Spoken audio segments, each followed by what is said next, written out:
أعوذ بالله من الشيطان الرجيم. وقال فرعون ذروني أقتل موسى وليدع ربه إني أخاف أن يبدل دينكم أو أن يظهر في الأرض الفساد. وقال موسى إني عذت بربي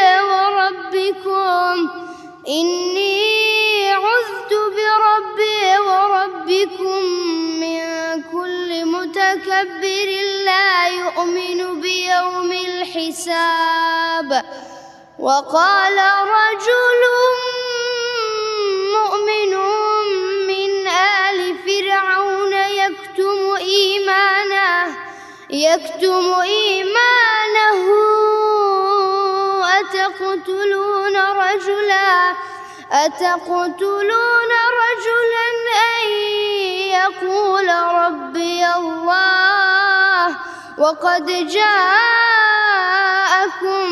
بالبينات من ربكم وإن يك كاذبا فعليه كذبه وإن يك صادقا يصبكم بعض الذي يعدكم إن الله لا يهدي من هو مسرف كذاب.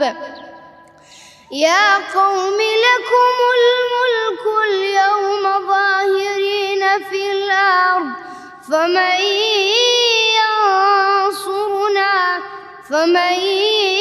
ينصرنا من بأس الله إن جاءنا.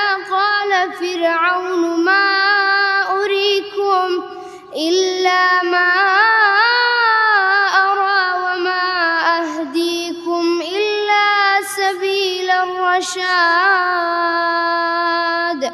صدق الله العظيم.